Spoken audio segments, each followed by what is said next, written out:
Dear all participants, most welcome for this our first session of Museums Heritage in India.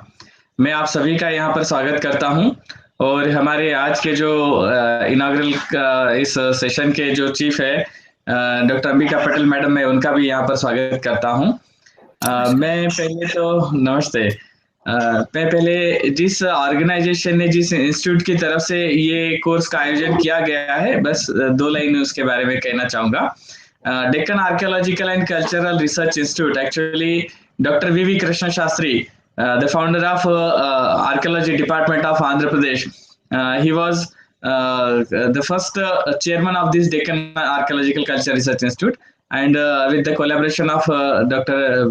Baba sir, जो एक IAS officer भी थे और archaeology के बहुत अच्छे विद्वान थे, उनके मार्गदर्शन में इसकी शुरुआत हुई। डॉक्टर राजा रेड्डी साहब तथा डॉक्टर ई शिवा नागिरेड्डी जी के जितेंद्र बाबू, इन सभी के सहयोग से ये इंस्टीट्यूट जो है आज यहाँ पर कार्य कर रहा है।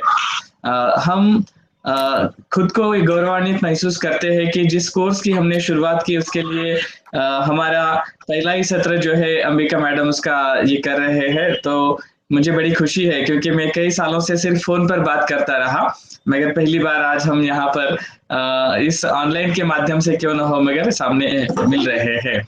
एक म्यूजियोलॉजी का, एक इतिहास का विद्यार्थी होने के नाते मैं पहले अपना ये कर्तव्य समझता हूँ कि पहले मैं मैडम का सभी को परिचय दूं। यहाँ पर हमारे इंडिया से लगभग 16 स्टेट से और आउट ऑफ इंडिया से यूएसए, मलेशिया, ओमान, ऑस्ट्रेलिया, कई सारे देशों से यहाँ पर पार्टिसिपेंट्स है, तो उनके लिए भी मैडम का परिचय होना हमारे आवश्यक है, इसलिए मैं थोड़ा सा उनके बारे में पहले बता दूं। Now she is working as the professor and head for the Department of Museology and Dean of Studies, this Faculty of Fine Arts, the Maharaja Sayajirao University of Baroda, and also the Secretary of International Council of Museums India, and she is the board member of ICOM, जो एक International Council of Museum का ये है। Then educational background में अगर देखा जाए तो उन्होंने अलग अलग विषयों में अपना मास्टरी किया हुआ है, museology, tourism management, archaeology and ancient Indian history. उसके बाद उन्होंने अपना पीएचडी कंप्लीट किया आर्कियोलॉजी एंड एंशिएंट हिस्ट्री में। उसके बाद उनका अगर प्रोफेशनल बैकग्राउंड अगर देखा जाए तो 2001 से लेकर 2013 तक वो क्यूरेटर रही, असिस्टेंट प्रोफेसर रही, department of archaeology and ancient history, faculty of arts, Maharaja Sayajirao Gaekwad university. उसके बाद उसी यूनिवर्सिटी में 2014 से लेकर 2017 तक department of museology and faculty of fine arts में उन्होंने कार्य किया as associate professor. That now she is working as a professor for Department of Museology. So ये बहुत खुशी की बात है कि वो हमारे साथ आज यहाँ पर उपस्थित है। उनको कई सारे इंटरनेशनल फेलोशिप्स भी प्राप्त हुए हैं। K N. Dikshit visiting lectureship 2016 by University of Wisconsin of Department of Anthropology, USA, international scholarship by museum Berlin का जो स्टेट म्यूजियम है उनकी तरफ से। फिर उसके बाद एंड्रयू मेलन कंजर्वेशन फेलोशिप उनको प्राप्त हुआ, Indo French social scientist education exchange fellowship प्राप्त हुआ। ऐसे कई सारे फेलोशिप्स उन्होंने अभी तक प्राप्त किए। इंटरनेशनल ट्रैवल ग्रांट्स भी उनको अवार्ड हुए हैं, तथा नेशनल अवार्ड जो है उनको SD. Sankalia young archaeologist award 2002 में ही उनको प्राप्त हुआ था। फिर उसके बाद सेमिनार्स और इसका प्रेजेंटेशन अगर देखा जाए तो 10 international, 22 national and 3 regional seminars उन्होंने अभी तक उसमें प्रेजेंट किया एज अ स्पीकर और resource person. Then research projects and वो भी कई सारे उनके कंप्लीट हुए हैं। She is an principal project investigator for UGC major research projects from 2000 to 2012 to 14, technology and use of copper, study of Harappan chalcolithic copper artifacts from Gujarat. उसके बाद और भी कई सारे रिसर्च प्रोजेक्ट्स यहाँ पर उन्होंने कंप्लीट किए हैं। She was the seminar coordinator for national seminars and international seminars also. Then as a administrative responsibility, जैसे हमने बताया, पहले as a curator, then as a board of studies. दो अलग अलग इसमें एक साथ उन्होंने ये कार्य किया है, बड़ी खुशी की बात है। एक साथ ही इतिहास में, उसके साथ साथ म्यूजियोलॉजी, म्यूजियम्स के इसमें अगर मेंबरशिप देखा जाए तो आईकॉम, आईकमॉस, सोसा, फिर उसके बाद आईएस, आईएससी, आईएसबीएस, एमएआई एंड आईएएससी, तो ऐसे कई सारी ऑर्गेनाइजेशन की वो मेंबर भी है, and now she nominated as a government assignments for the member of university Granth Nirman board, government of Gujarat, and the advisor of museum project.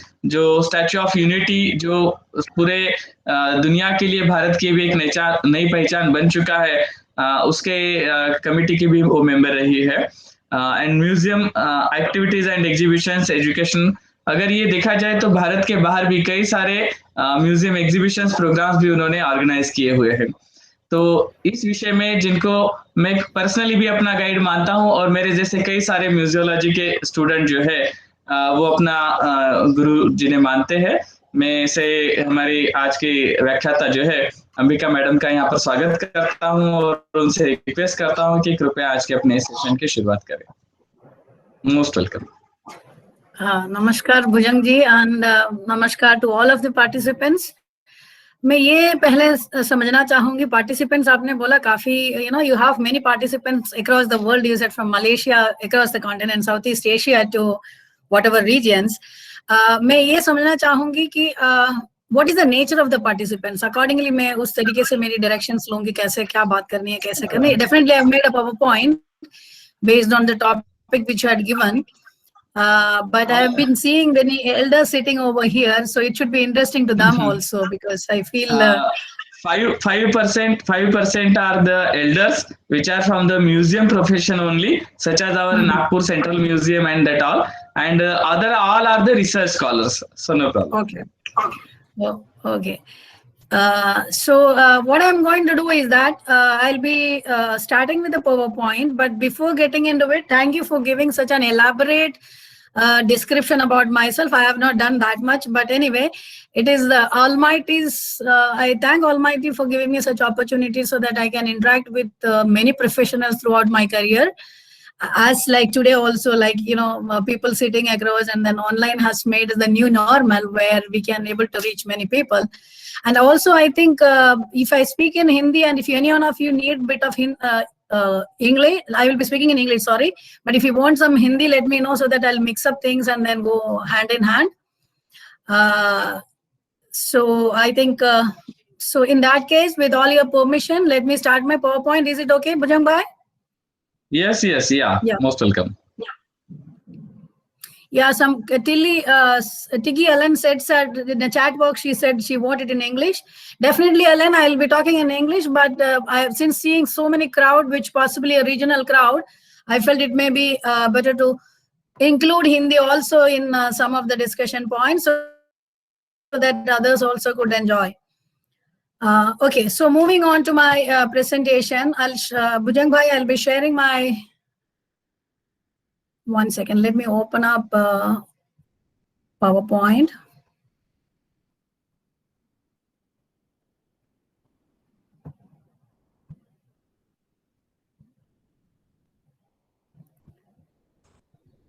Share command is not coming from your end. No problem. You just click on present now. It will be okay. But it is not showing. The presentation is not picking up the window. Yeah, yes, it's coming up. I think it's because of the network. It was taking a few minutes. It's coming up. Don't worry. Yeah. Can you see the screen now? After. Yes, yeah. Now it's okay. Now we can see. Is it visible and clear to you? Yeah, it was visible, but now it's gone. It's gone? Yes. About now?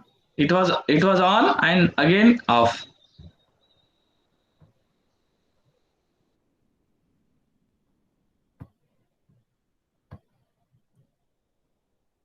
Now? Now it's okay. Can you see it? Yes. Okay, so I'm going to enlarge. I'm getting in the slideshow mode now.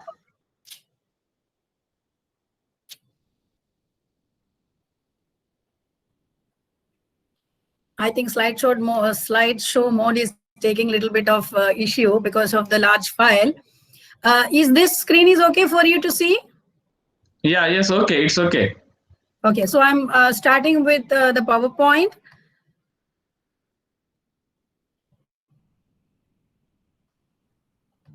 Okay, so once again, a warm good morning to all of you. Dr. Bhujang Bobde has given me a topic talking about museums, where history, development of museum in the world context, and there's some chart coming up. Is that okay? And also the role of ICOM. This is the topic we thought of discussing. And I would like to ask if anyone of you wanted to listen. Like, we have been seeing museums, but I'll be taking the journey from to and back and forth, talking about bit about the present museums and bit about understanding the museums in the world context. So we will be, if anybody have any question,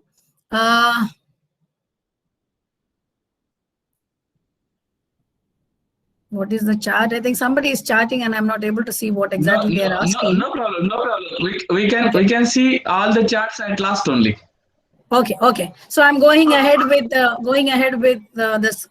presentation. Okay, so when we look at museums, people have a general understanding, or maybe if I ask you people who are sitting across as the listeners today, what do you think about museums? I'm just dealing with the first common notion. If anybody think of museums in general, museum as a place.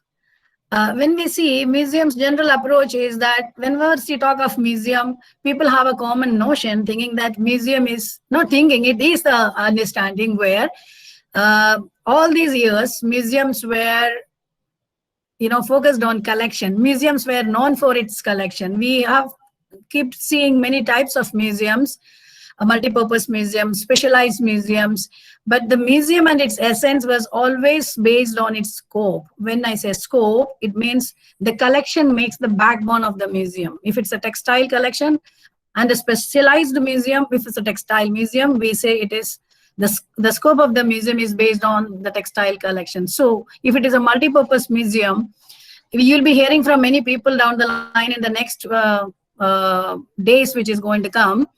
आने वाले दिनों में आप और भी स्पीकरों से सुनोगे तो आपको सुनने में आएगा टाइप्स ऑफ म्यूजियम, अलग अलग प्रकार के museum, multipurpose museums.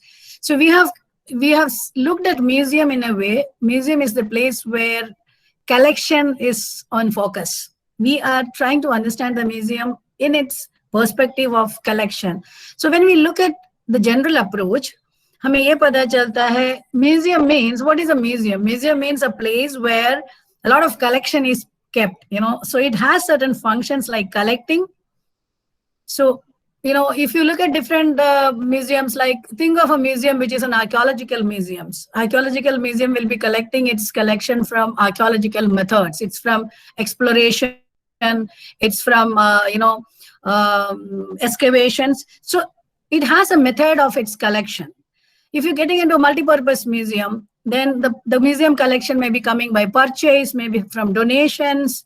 So the method is changing. What I'm trying to tell you is, depending on the nature of the museum, the collection varies.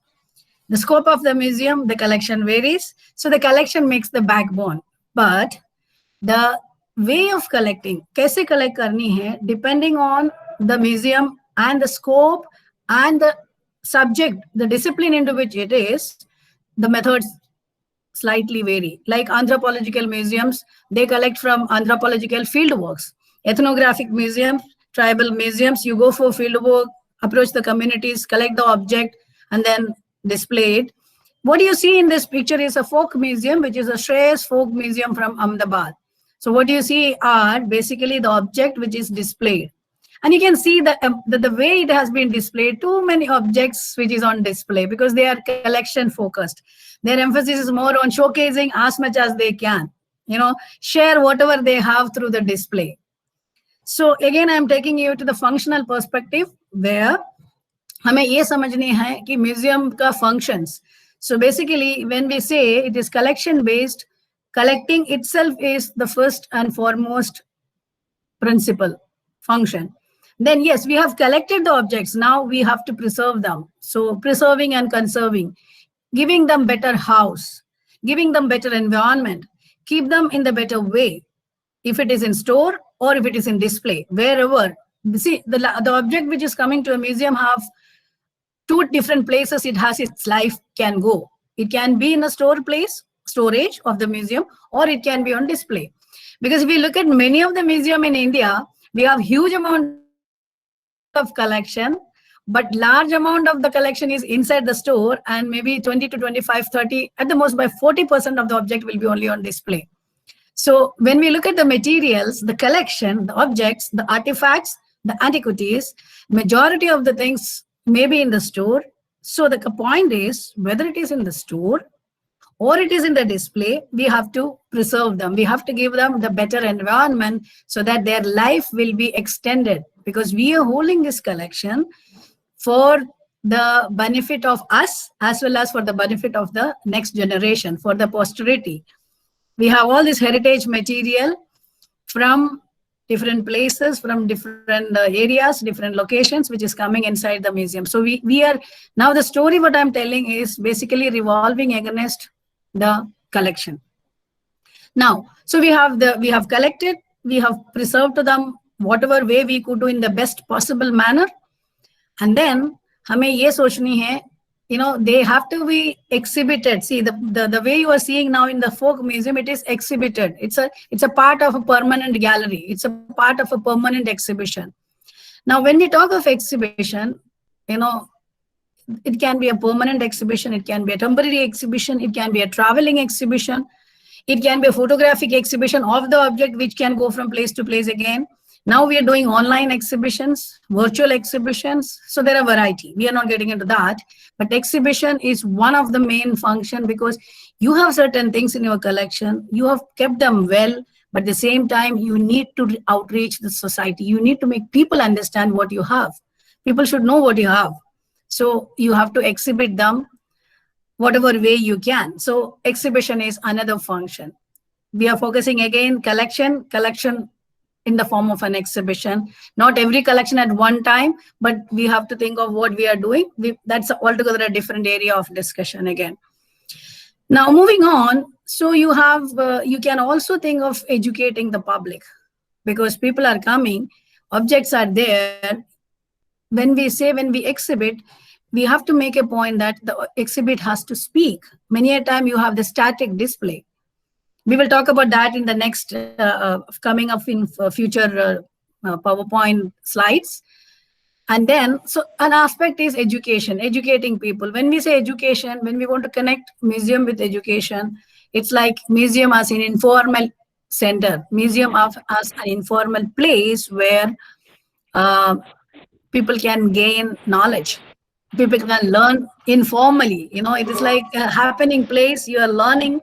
You're seeing, you're watching, you're learning, and maybe you're doing something if a demonstration is allowed. So you are learning through that. So there are that also different ways and means of doing education. But coming to the point, educating and education is also one of the function. And then we can see now a lot of publications, catalogs, brochures, newsletters, many other things. You can see a variety of publishing. Now we have online publications. So publishing, museum has the collection, but it can publish collection based, and also can publish research articles if your museum is able to do more of research. So I'm just trying to focus on, which is basically all these years we were trying to look at museum as a center of repository, a place where things has been heritage, valuable material has been collected, kept, stored, and then some extent, some education, some exhibition, some publishing is happening. It's like normally something like that. So that was the scenario when you look at museum. And then I think this, pardon?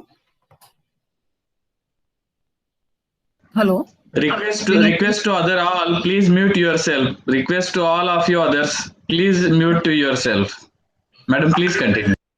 Okay. Okay, so this was a very brief introduction for you to look at museum in the point of collection. Collection के मुताबिक आप कैसे museum को देखें. Okay, so now I'm moving on further. there are many stories where, if you look at the beginning of museums, हम ये संग्रहालय कैसे शुरू हुए, कौन पहले शुरू कर दिया कि ये कलेक्शंस इकट्ठा करना, क्यों किया, तो हम पीछे का history, when we look at the back history and trace back, human being definitely have the tendency of collecting things and keeping for the next day, for tomorrow, because we need to have, from there the settlement had started coming up, because people were, if you look at the history, we were wandering, and then the Stone Age man, and moving on to early settlements where people have started getting surplus. When you have surplus, you need to keep it for tomorrow. So that's how slowly and slowly the collection and keeping the material for tomorrow, the aspect of settling down and preserving material for tomorrow through traditional methods, whichever methods available to them. They might have adopted many methods. So the concept of collecting and then keeping for tomorrow, that was the thing. But slowly, concept of collecting valuable things, unique things, rare things, and keeping it for the prestige or keeping it for tomorrow has started coming up in a different way. But when we look at the history, जब हम history को देखेंगे पीछे की तरफ से, कि बहुत सारे books में या references में आपको देखने में आएगा, जैसे रोमन्स थे, रोमन के टाइम, टॉलेमी के टाइम की बात कर रहे हैं, 333 BC, 300 BC की, आप 3rd century BC की बात करेंगे, टॉलेमी के टाइम में हमें इजिप्शियन कॉन्टिनेंट से रेफरेंसेस मिलते हैं, वहां के जो अलेक्जेंड्रिया है जहां पे टेम्पल हुआ करता था, वहां पे उसके पहले भी हमें रेफरेंसेस है जहां Muses, the goddesses of education and learning, so there were temples for that. And then Ptolemaic time we see a museum coming up where material collected has been kept, and aage jaake due course of time we see people are, the royal people, the kings were collecting rare things and then gifting it to God, gifting it to temples. If you look at Mesopotamia, we'll see those treasure houses associated with zuggurats, the temples. If you look at if you look at such way, you can see the collection and preserving for the sake of having that cultural value in that object has started in the very beginning. But I'm not getting into that old stories that you can get in, because that is a very long time. We will get into the actual story of how museum started getting its shape from 9th to 12th centuries AD. So it is this 9th to 12th centuries AD we are trying to see in the world context, where we call the European history as the Middle Ages. Okay, so the Middle Age history, where the time boundary is from 9th to 12th centuries AD, and the museum, the places were known as house of relics. When we say relics, relics means the remains. Whatever remains we get, जो भी remains मिला है, relics मिला है, उसको संभाल के रखो. House of relics. So museums were considered to be in those 9th to 12th century AD. Those places, we are not calling them as museum anyway that time, but they are considered to be the house of relics. And the early relics may be the relics of the saints and the royals and the elites and things like that. Even in Chinese civilization and all other civilizations, we'll see this time there's a lot of things collected and kept in the form of relics. Okay, we are moving on to few further centuries ahead, where there is another period which is called the era of Renaissance. There is a revolution coming up, and the time bracket, what we understand, is from 14th to 16th century. 14th to 16th century said as era of Renaissance. And here comes a drastic change in the history of museum movement. And we call this time as the Classic Age in the context of European history, because there is the place where the whole story, पूरा कहानी वहां से शुरू हो रहा है, कैसे movement हो रहा है, वहां क्या development हो रहा है. Because if you remember, अगर आप देखेंगे, all the majority of the countries, like including India and Southeast Asian countries, were colonies of either Britishers or French or maybe Portuguese. So all the European countries had different colonies at other places, and the whole world's history was revolving around the European history. And the time 14th to 16th century, where we started seeing there is a change in history of museum movement. Now, what happened that time? What was happening? Kya hua? We see an increased interest in social and natural objects. The social objects है जो हम अभी देखेंगे if you see some of the cultural material in our museums, some of the material we can put under the social category because it's connected with society and culture. Some are the natural objects. We call them as natural history objects, like, object related with the nature. There are animal specimens, there are plant specimens. We say flora and fauna. So something which is connected with the nature, the habitats, the natural objects, naturally living organisms. So there is we started seeing an interest in this period coming for both social and natural objects. And why they collected that? Because they wanted to develop scientific knowledge. So in the name of developing and representing scientific knowledge, there is a tendency coming up in which the society have started showing increase, ज़्यादा interest दिखाने लगे, social objects, cultural object as well as natural object, for किसके लिए? For उनकी knowledge, scientific knowledge बढ़ाने के purpose में. And then we started seeing, the same time we started seeing, there is a curiosity. Curious means there is a thirst for knowledge. And rarities are rare things. So we say there is a curiosity for rare things. If you look at some of the references, you can see there is curio cabins, curios. So there are cabinets which has been created to place these rare things, curious things, which some people not have seen. So this objects has become a kind of precious collection for some of the people who collected it, a precious custody object. So for some of the people, if you look at that time of 14th to 16th century, it's like for them it was status symbol. They collected from different places. If you remember the story of Napoleon Bonaparte, he has been doing expedition to different parts of Egypt and collecting materials for his personal, curious collection, and slowly that has changing its story. But my point here is that, so there was a time of this 14th to 16th century where इस तरीके से अलग अलग चीजें साथ साथ में चल रहे हैं, क्यूरियोसिटी बढ़ रहा है, लोगों को इंटरेस्ट जता रहा है कि कल्चरल ऑब्जेक्ट्स के लिए, साइंटिफिक नॉलेज बढ़ाने के लिए. And slowly we will see museums for collection, in the sense there is a place which is coming up where जो कलेक्टेड मटेरियल है उसको रखा जाएगा, यानी a place for keeping this collected object in the name of museum. So 15th century is a time where this kind of a thought, this kind of an entity as a museum, a place which keeps the collected objects, is slowly coming up. So we see chambers which are placing classical art objects and natural objects in the form of museum. This is how we see how the whole scenario, how whole scene is coming up, shape up हो रहा है कि चीजें इतने सारे इकट्ठे किए, कुछ लोगों ने अपने इंटरेस्ट के लिए, कुछ लोग नॉलेज के लिए, कुछ लोग अपनी सोशल स्टेटस के लिए, कुछ लोग क्यूरियोसिटी की वजह से, जो भी यूरोप में एलाइट्स के द्वारा या ऐसे लोगों के द्वारा जो भी कलेक्शन हुआ, धीरे धीरे उसको रखने का एक जगह जो आज हम संग्रहालय के नाम पे समझ रहे, जहां पे हेरिटेज मटेरियल को रखा गया है, उस सिचुएशन के नजदीक या उस थॉट के डायरेक्शन में प्रोसेसिंग हो रहा है, सोच आ रहा है. And then we'll see institutionalisation, museum अनिशन के नजदीक या उस थॉट के डायरेक्शन में प्रोसेसिंग हो रहा है, सोच आ रहा है. And then we'll see institutionalization of museum is becoming an institution. Making museum as an institution is slowly happening.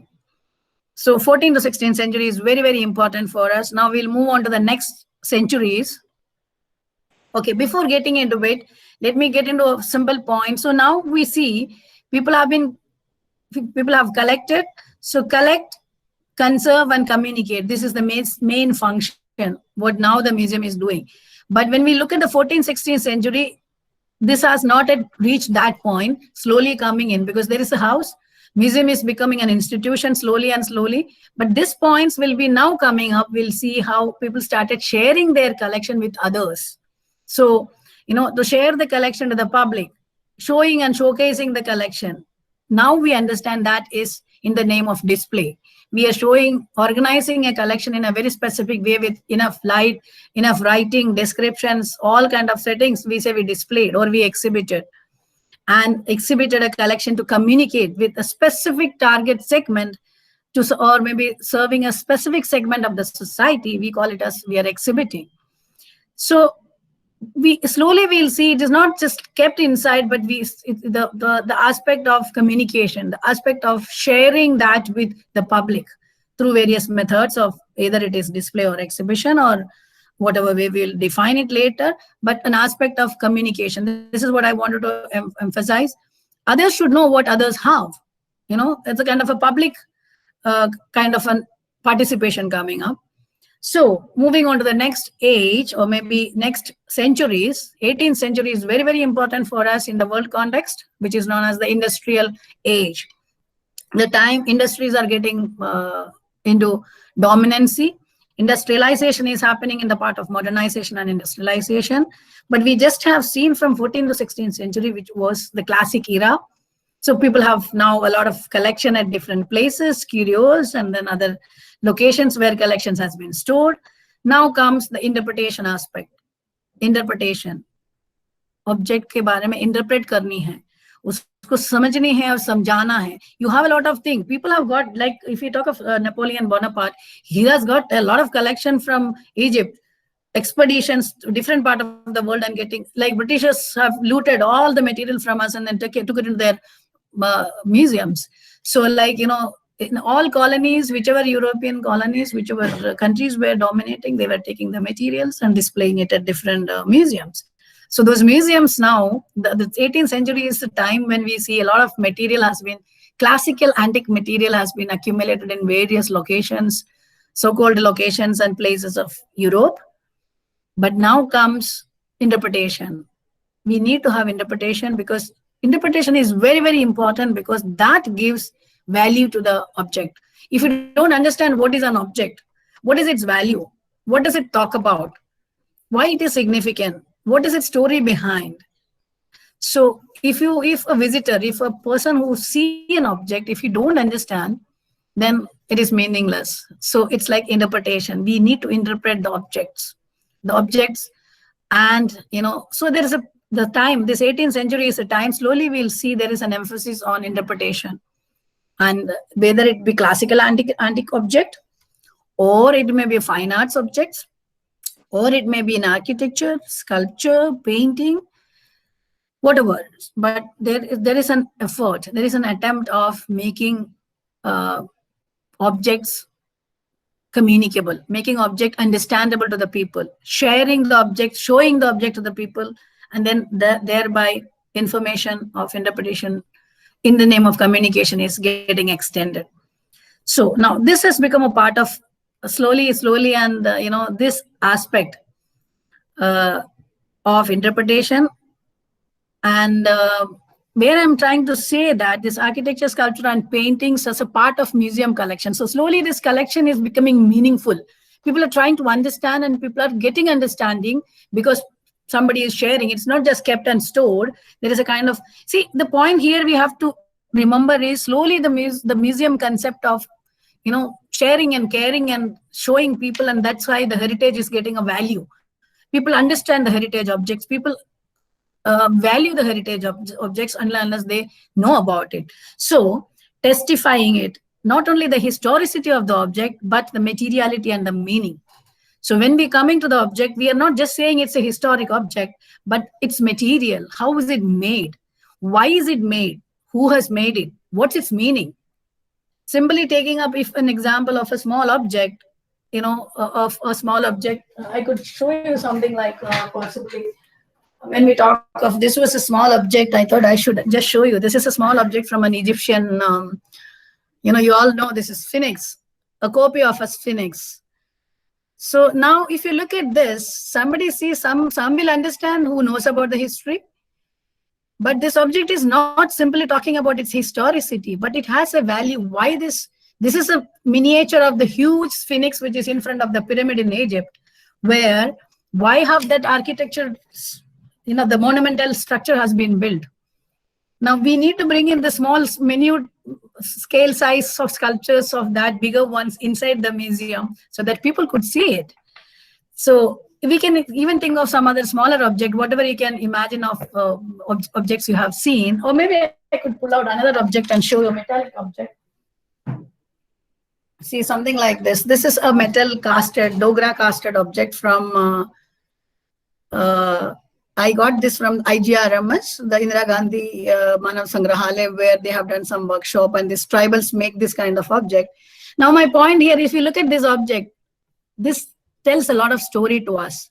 It has a lot of meaning. It is not simply showing us a history, like, you know, this come from a place or this made in this time, but the material, how is it made? Who has made it? The tribal made it. The Dogra casting is done by one specific group of craftsmen who is skilled craftsmen. So this object, what we are trying to make here is that the objects which were collected from various places during 14th, 15th, 16th century, 17th century at different places of Europe, now started coming up with its stories. The object, people started talking about it, not only history, but materiality and its meaning. Slowly, the concept is changing. Okay, let me move on. So 18th century has become, we can't live, in an isolation. We have to look at, now we are looking at museum as a social institution. We will talk about that later. But when we look at the history of its development, we need to remember two major landmark political aspect of the world history, where 1776, where American Declaration of Independence, a very drastic change in the social setups and the social values and human rights. Then comes another significant in the European context, which is 1789, which is the French Revolution. The French Revolution is basically, we should all remember, because it's a declaration of human civil rights.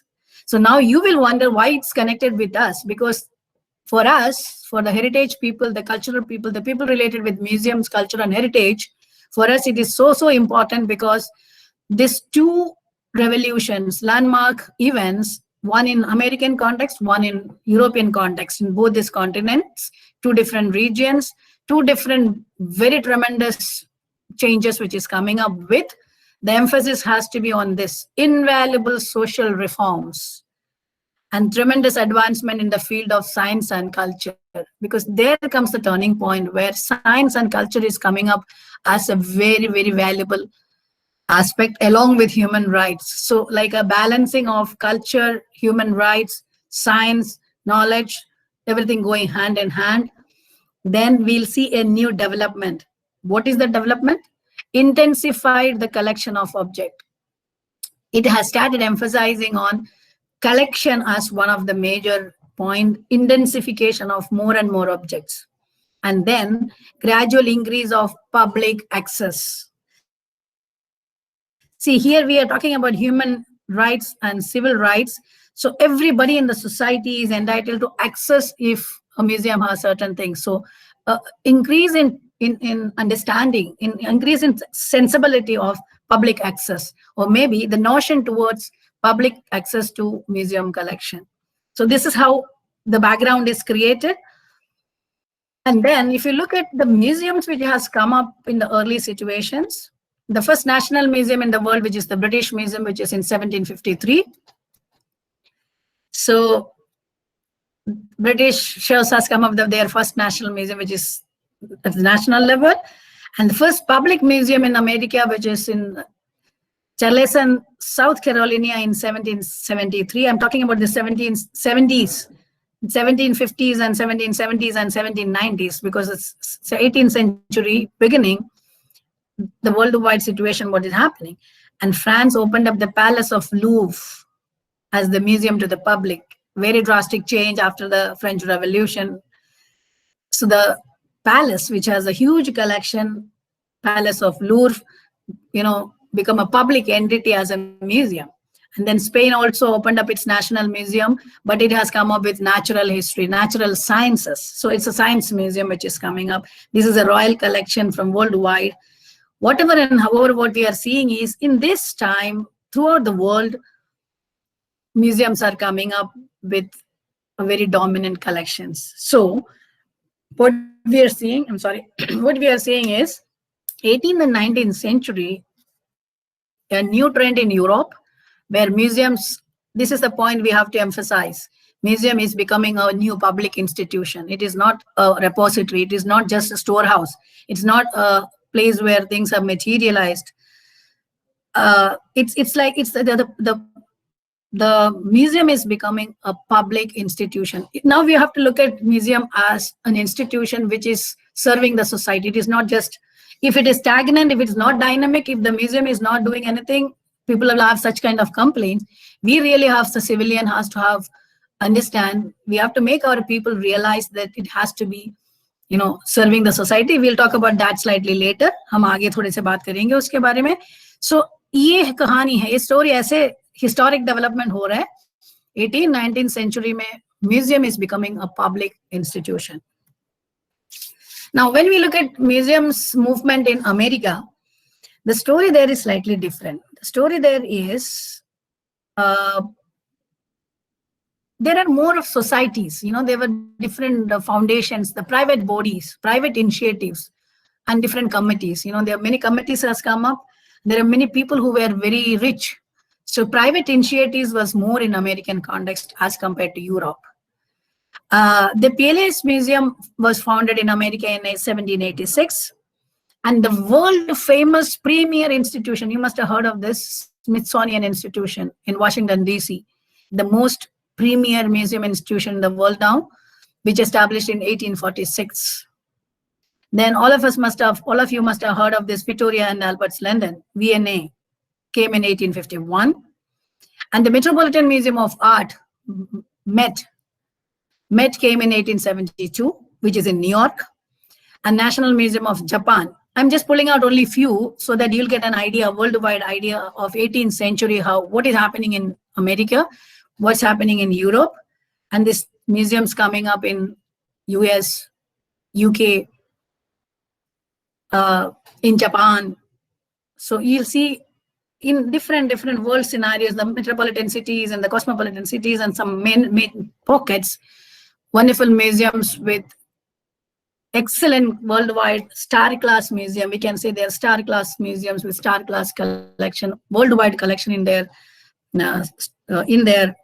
custody started coming up. So we'll see the story of majority of the big museums, internationally reputed museums are coming up in this 1700s and 1800s.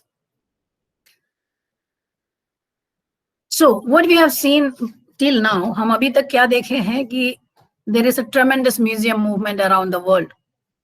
We have seen 13th century, 14th century कैसे background बनी, and then we have seen what was happening in 1700, and now in 1800s, 18th century, and now we'll see world war जब हो रहे थे हमारा, दो world war के बीच में if हम देखें, US में almost 600 से लेके 250, 2500 तक museums बने. 1500 museums by 1913, Germany itself, only in one country, there are 1500 museums has come. I'm talking about the story of 1930, which possibly many of us not even born. USSR has come up with 540 museums in 1936. Great Britain had 1000 museums by 1962. So now we are trying to look at 1900. We have seen 1700s, the 100 years, and then we have seen 1800s. Now we are seeing 1900 in between the wartime, pre-war and post-war, and in between the two world wars. Many major museums have come up in the important countries of the world. So by the end of the third quarter of the present century, what we are seeing is museums establish themselves. Majority of the museum has come up as institution of powerful potential social agent to deal with past cultural and natural heritage for the posterity. So now what we understand, looking at the museum as a powerful potential institution, social institution in the service of the society. It has become a social agent. I put the word social agent very deliberately because it has become in the service of the society, can do a lot. So this is the scenario how the context has came in. So coming to museum today. In the first slide, if you remember, we talked about museum as collection based. Now we are trying to look at museum today as the visitor based.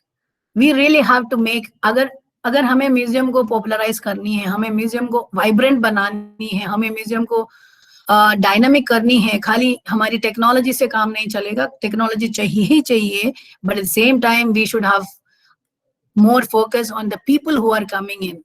हम बोलते हैं ना, we have to market our museum, so it has to be customer oriented. Who are our customer? Our customer are the visitors. So we have to make the museum stand for the people, stand for the public. So it's something like if the museum has more visitor, it has more revenue. If it has more revenue, it can maintain well.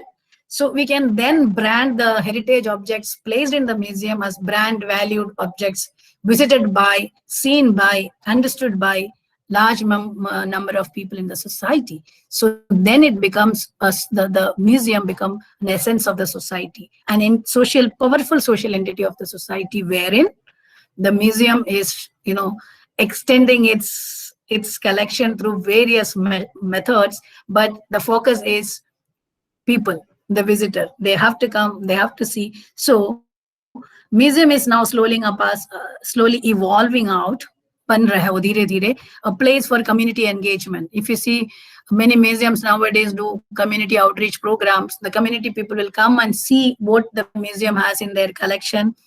If the curator do not know about certain object, the community people will help you to understand and talk about its story and getting more information about the object. So museum is becoming a place of dialogue and discussion. We can have presentations, seminars, conferences. I talked about interpretation earlier also. So there's a place for interpretation. Interpretation is happening. Now, if you look at this picture, I deliberately have put a picture from a science museum where people are standing and looking at the kiosk. Kiosk is this digital screens where the visitor is getting a lot of information through the digital technology, because the kiosk gives a lot of interface where, if you can go into the plugin the way you can see and then press button. So more and more information can be pulled out. So when you're pulling out more information, you are getting more and more deeper into the object, understanding the object knowingly or unknowingly. You are getting immersed. When I say immersed, the visitor is getting more and more involved, because the technology itself is giving you an opportunity to explore more. By exploring more, you are learning more, you are knowing more, and you're spending a lot of time in the museum space. So you become slowly a part of that space. A very warm, congenial, friendly space where you would like to spend more time because you are getting something out of there, something like that. And now there is a lot of museums which is doing storytelling sessions where students, different age group people can do a kind of, enjoy the sessions by storytelling, by demonstrations. When I say performance, there are puppeteers doing puppetry, where puppetry has a method of explaining certain things, and storytelling is another method. Demonstration, there are museums who are doing demonstrations and workshops at different intervals so that people can come and see certain craft working and then things related to it. And above all, now we do a lot of outreach. Outreach means, you can go out of your four walls and do it outside in some institutions, in other schools or whatever, or you can do outreach through, now online is accessible. Everybody can do online. So hum online outreach bhi kar sakte. Outreach means you are trying to reach out the society. You are trying to reach the people who are not able to reach you. It means we are reaching the people who are not reachable to the museum. We are making people museum accessible. It means museum is becoming a place where it is accessible to you, either physically or virtually through, online, technologically. We can even do the video conferencing and then, transmit it, and then people can see some of your, online videos, which is from the museum, in-house museum, showing the virtual tours and things like that. There's a lot of scope where we can do a lot of things to make visitor-oriented museum. If you make that way, then our objects, each of our object in the museum will speak its own story. Now, how are we going to do it? Applying all these techniques one by one, we need to have more people who know about heritage. We need to have more people who is trained in this profession, who can take this up, so that the heritage and cultural sector could be, thank you, could be, become more meaningful in terms of when we look at the museum as a social organization, an organization in the service of the society. Now, we understand it as an informal education center. You're learning something. You are not in the curriculum. You are not getting classes every day, but you're just visiting the museum. You're getting in, and that time you're spending inside giving you some insights, giving you some knowledge, some learning experience. It's not like every time you're getting some cognitive development, but yes, you are learning something, you are enjoying. So different levels of satisfactory levels. So a museum as an informal education center. So this is how we have to look at now museum in terms of heritage. When you say museum as a place of valuable object which is kept, it's not just kept. Each one of the object is talking to you, communicating with you through various measures what we talk here now, right now. And if it is not inside, you can outreach. So it is acting perfectly as an organization, social organization in the service of the society to exhibit, to collect. I'll come to the definition maybe in the next slide. Okay, before getting into it, a very quick glance, because the time is running fast. Quick glance on the museum movement in India. I think somebody else will be talking about this tomorrow, museums in India. But just to give you an idea, in Indian context, जो हम India की बात करते हैं, हमारा Britishers जब civil servants थे, definitely they were doing a lot of exploration, collecting materials. Not for us, definitely they were doing it for them because they wanted to take it to the museums in Europe, in London, and wherever they have place and then showcase as world cultural material. But yes, they have made a background where exploring, searching, looking for, documenting, photographing, sketching, making reliefs, whatever is possible, they had given a base for us to, take it further. And then the local rulers and the nobles, उस time की जो local rulers थे, Raja, Maharaja, nobles, elites, were giving a lot of commission work to the artisans and the craft people. So they were supporting art and culture, fostering art and culture. So locally it's happening. And then a lot of philanthropic societies like Asiatic Society of India, many societies have given donations for, their collections donated to, for building up museums. Then comes the most interesting aspect of the Indian movement, where Archaeological Survey of India, ASI, getting established. So, so this all went hand in hand. The Britishers exploring, giving us a background of how to do things. The local people were supporting. The philanthropic societies were also giving donations, making museums. ASI getting established. So a conducive situation was coming up in an Indian scenario. In 1814, we see Indian Museum, Calcutta. The collection of Asiatic Society of Bengal has been turned into setting up a museum in the name of Indian Museum in Calcutta. So this museum coming up.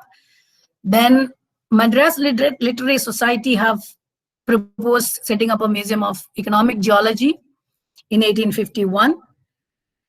Another museum which came in this 1800s, where Victoria Museum, now no more in it's in Karachi in Pakistan, but a museum that time, the Indian subcontinent, 1851, this museum came up. We have a museum in Trivandrum, which the museum in Trivandrum, Kerala, came up in 1857. So what we see is one in northwestern frontier and one is down south. Things are happening slowly here and there, and then we are getting into the museum movement. And another turning point is Lord Curzon, who has become the Director General of ASI. A very revolutionary revival came in because he started exploring sites and opening up museums in the site. So coming up of site museums. So this is another story where our story is Hamari museums ki museum movement India mein ho raha hai. And now we see a lot of specialized museums, science museums, art museums, kite museum, textile museum, doll museum, craft museums. You can see all sorts of museums, contemporary art museums, painting museums, miniature museums, whatever. And then the toilet museums, you have so many. So specialized museums coming up. So this is a background story. At this point, I think I've made a background of how museums was coming up in the world context from 14th, 16th century to 17th and moving into 18th, 19th century. And then Indian context, we have started seeing this coming up. And another, I think because of the time, I'm shifting into the another point which Dr. Bobade asked me to do is International Council of Museums. There is a web page. You can all of you can go and look in the web page, get a lot of information from the web page directly. So the International Council of Museums is established in 1946. This has a consultative status with UNESCO. Now, very briefly, I'm touching a few points where the ICOM has 34 international committees, which is known as ICs. It has more than 180. Now the number have increased. It has national committees, which is NCs. And we, in India, we have ICOM India. So ICOM Pakistan, ICOM India, ICOM Bangladesh, ICOM UK, ICOM Australia, ICOM Armenia, ICOM Russia. So every country has its national committee, and there are some international committees. And there are some regional alliances. So regional alliances like ICOM ASPAC. ASPAC is Asia Pacific. It's like Asia Pacific region. There is a regional alliance. The countries in the Asia Pacific region have an alliance, which is known as ASPAC. ASPAC has the connectivity with ICOM as a regional alliance. This is CAM. CAM means Commonwealth Association of Museums. This is again from the Commonwealth countries.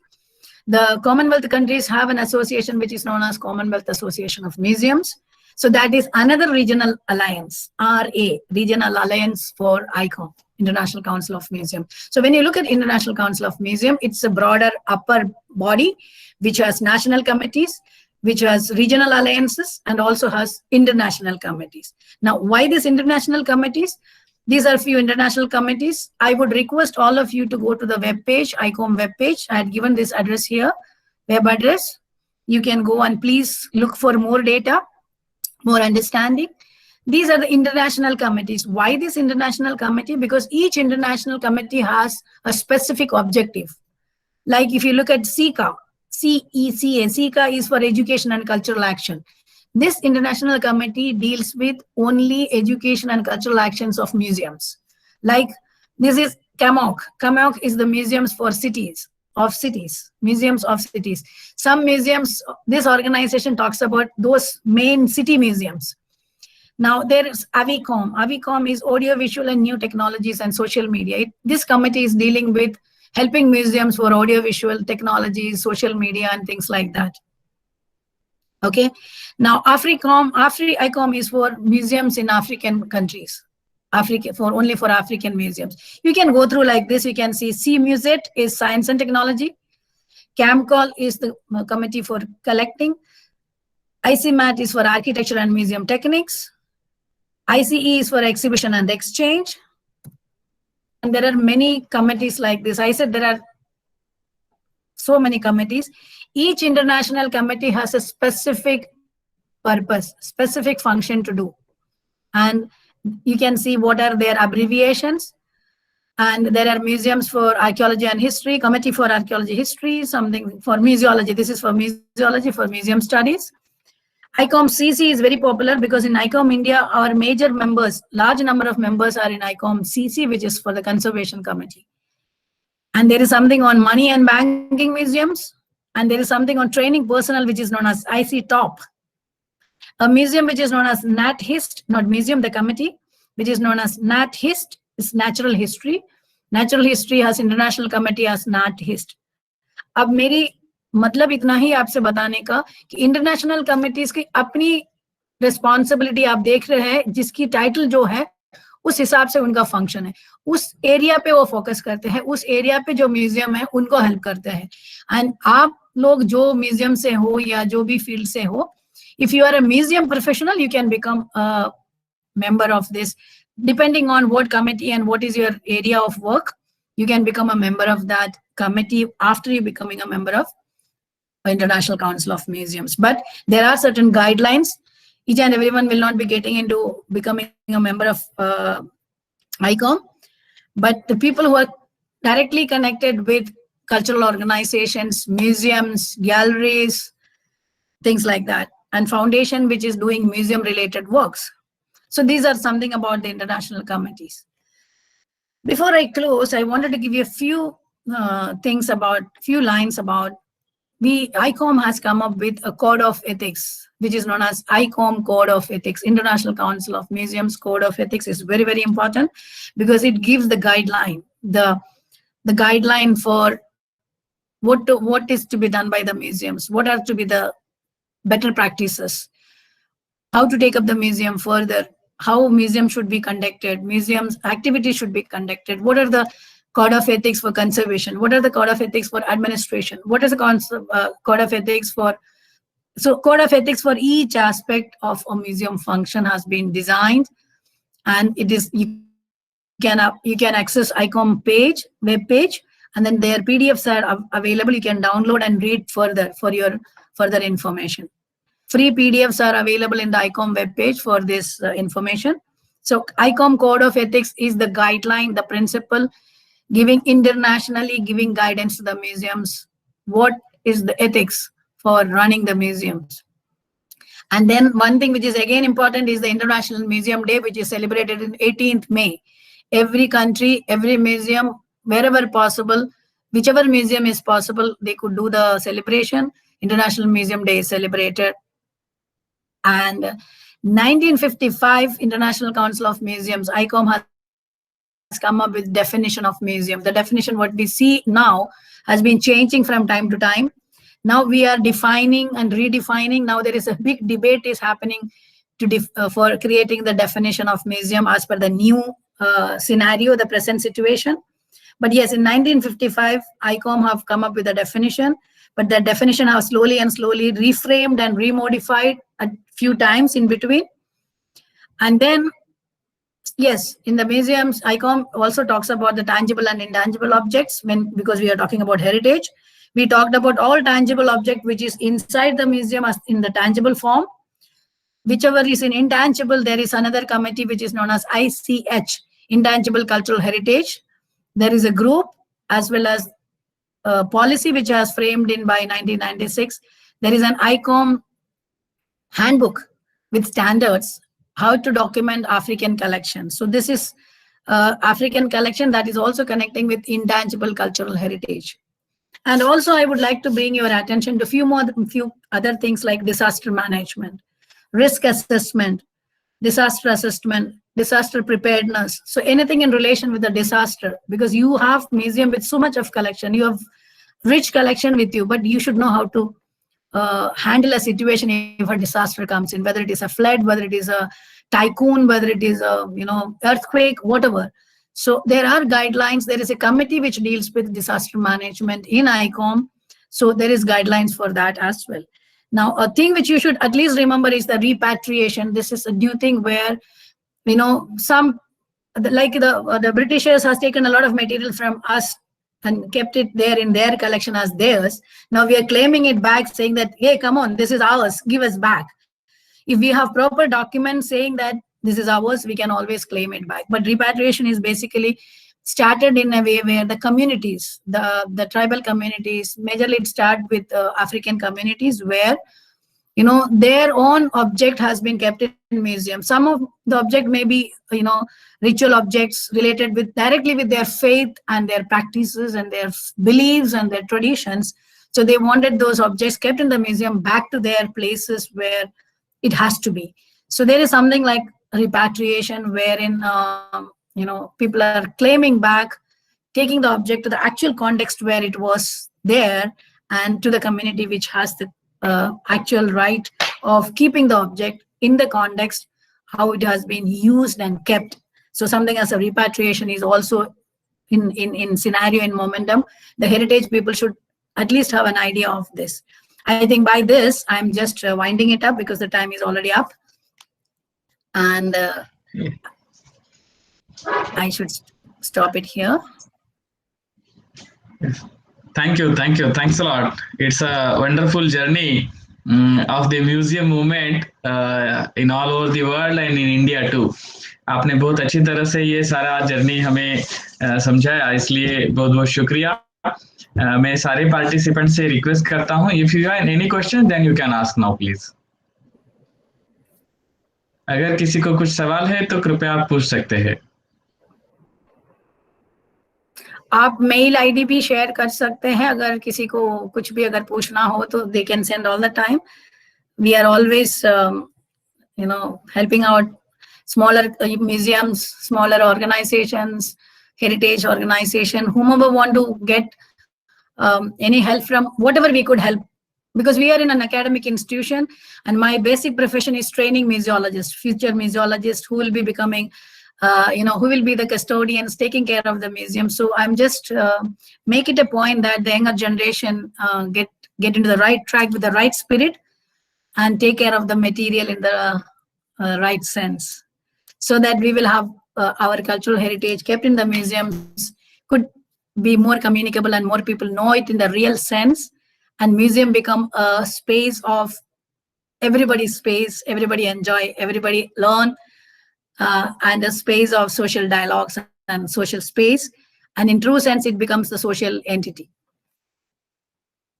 Thank you so much. Thank you. Thanks a lot. Just I have one simple question. Can we make this code of ethics compulsory to all our at least state and national museums? See, the basic things are, you also know, we also have many laws and rules and guidelines. So it's basically, we have guidelines, but how are you going to practice it? And how many of them are practicing in the real sense? So ICOM have designed these guidelines, spread it worldwide, asked the national committees to spread it to the national level museums. But in the ideal practical situation, this is practically shared, but ideally everybody is doing it. It is going to be a very, very tough job for us. Now, I would put it in the other way, where this has to come from our attitude. We really have the attitude to take it up. We have marvelous, if you look at our other situation also, we have marvelous rules and regulations and guidelines and policies and strategies. Are we following it the truest sense? That's a big question. Yes, I will also appreciate that the way you asked, it should be taken up by every museums, and it should be done. But definitely, I think that's a point where we really have to sit and work, and people have to have that willingness to take it further, and then not only take it further, but practice it in the situations. So maybe better museum management and marketing need to be done so that the code of ethics is followed. Yeah, I was go through many times this code of ethics, and it's really wonderful. And I personally thought always that we must be compulsion of this codes for all our, at least our state and national museums. It's necessary to all the museums, but we can't compulsion it to the private museums as per different rules. Here one more question in our chat box. Shreya ji asked here, wanted to ask, do you think the concept of a museum is romanticized? How does it affect accessibility? Can you repeat the question again? What is it? Romanticism? What was the romanticism coming? Yes. Yeah. Do you think the concept of a museum is romanticized? How does it affect accessibility? I will not, I'm not actually favoring the romanticism in terms of art historians' perspective. Yes, definitely there are different theories of talking about making accessibility. In terms of accessibility, are we defining accessibility in terms of physical accessibility, accessibility in terms of virtual accessibility, accessibility in terms of romanticizing it, or what is the way to make? So we really have to define accessibility first, and we have to define inclusiveness. When you say accessibility, how much inclusive it is. So these two has to go hand in hand, accessibility and inclusiveness, and then we can, there are different theories behind it in talking about, but I'm not getting into that. For that debate, it's a big point. Itself can be picked up as a topic of discussion in terms of romanticizing the museum accessibility. Wonderful question. Yeah. Yes, thank you. Thanks a lot. Now here are no any questions. I'll appreciate here. So hello, thank you. Yes, yeah, please. Just one question. Nowadays, what we see is usually museums only communicate in one way to the visitors. The other way usually is not seen. The communication from visitors to museum is very meager or almost nil. So what methods can be done? What can be done so that the communication is two-way and more interactive? What can be done in today's technologies, making use of these technologies in this? Yeah, see, basically there are many museums who are using the technology now in a deeper sense. They are sending questionnaires. They are doing visitor profile survey. When I say visitor profile survey is, after your visit, some museums give this form, they have the printed forms. If you're physically visiting or if you're virtually visiting, you can get online and fill the form and send it back to them, where you as a visitor, after visiting the museum, what you felt about that, which part was good, which collection was good, which area did not have enough light so you could not see it. Some area, the exhibition was too bright and too much of dark colors. You did not like that. Or maybe the services was not good. You did not enjoy the visit, but other way you enjoy. Because see, I'm just giving some feedbacks. Like people have different kinds of opinion depending on individual perception. You know, one museum with a specific setting is serving many people from the society. Each one goes in the museum with a different perception because individually we are different. We are from different background. Our education is different. Our understanding is different. Our perception is different. So when you look at a museum, it will be differently, you know, absorbed. So as a visitor, what you can do is, if the museum give a visitor survey, you can give your feedback, and museum can assess those feedback and see, okay, this 50 people did not like this thing. 50 people like this very much. Accordingly, they can make change. So as you asked, the two-way communication can be done through online or maybe with this kind of things, or maybe, as I said, dialogues and, you know, discussions where museum could arrange calling up the visitors and have some discussion on how best they can do for their museums, or, you know, more of community involvement. Now we are talking about PPP, which is private-public partnership. That's a new model which is coming up. If you look at it in the Indian context, many private museums in collaboration with the government of India is coming up with their museums, where we are more focusing on visitor satisfaction, visitor orientation. Not only simply, you know, as we said, you know, but this kind of work is happening. So visitor surveys has been done extensively by international museums to estimate and evaluate themselves in terms of their exhibition, in terms of their content, in terms of their many things. So I think we can also do that in India. Nowadays, actually, I feel that children should be involved, because what we do usually, we don't allow them to touch and don't make any noise or such things. So instead of having real objects, you can have a replicas in front of the real object, where the children can really feel the object, touch it, and then it will be more interactive from the children's point of view. Yes, there are many museums doing this kind of activities. I think ReTT is a participant from there. They are doing a large amount of education extension activities from, even they are an NGO, an organization who is working in the cultural sector. Likewise, even many museums actually doing a lot of, education activities. They also, I think, yes, chat was coming up. They also do a lot of audience research also. So these things are happening. We are progressing. We have to be optimistic. We can bring into our museums and make replicas touchable by the children and understand them. Yes, museum education itself is an area where Indian museums has to come up, where we don't have museum education as a department. We don't have, many of the museums do not have museum education officers. So, basically things like that can be done. So I think we have to focus now on certain areas which was left out, maybe due to many other reasons. So we have to prioritize what, maybe in your region, when you go for a museum nearby to your place, you can go and help them and give them some suggestions, and, so that each one of us take the flag to take this responsibility further, so that our museums will become better and better. So that's the only way. We can always depend on government to do everything. Yeah. Museum concept is there nowadays for it. Maybe we can involve museums with the new education policy which is coming up with the government, so they are more interested, where they can work together. Yes. The NEP is targeting that only. NEP, the main focus of NEP is getting more cultural sector involvement into the education setup. So yes, we'll be becoming more practical oriented, vocational oriented, more skill development and capacity building in terms of running the museums. I think definitely that's going to happen in near future. More of the museums, more advanced the nations, I feel. As you said, the advanced nations are all having more museums in their per city. In England, you said it's 1,000 museums in 1960. England is that's a long story. That's a long, and the size of the nation are as smaller than our states. So, but Parag Bhai, I would like to bring your notice that we can't compare ourselves with those developed countries. They are small. They have enough money. Unki pet bhara hua hai. We are still saying that, okay, by 2020, 30 we will touch as a superpower, but we have seen when the corona lockdown, we have seen the laborers migrating from place to place. We have so many people to feed. Our demography, our population, we have more constraints. So possibly we can't compare ourselves with what is happening there. But what we can do is that let us positively do what best we can do, each one of us and our museums.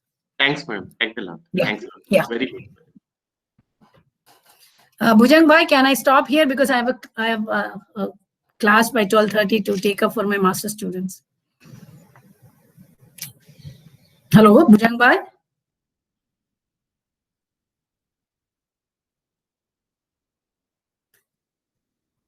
Thank you so much. I think he left. I am closing it up here from my side. Okay. And Please Sabhi ko give meri your namaskar. phone number, ma'am. Thank you.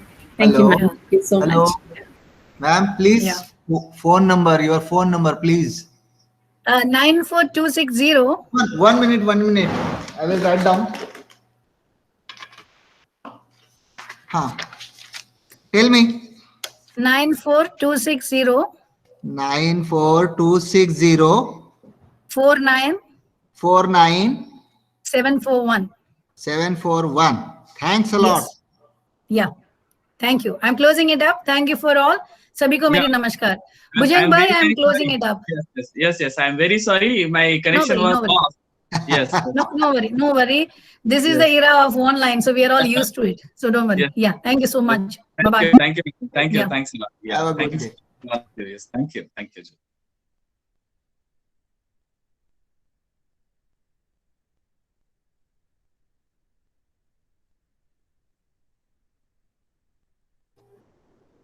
Bhujang sir, छान झाला programme.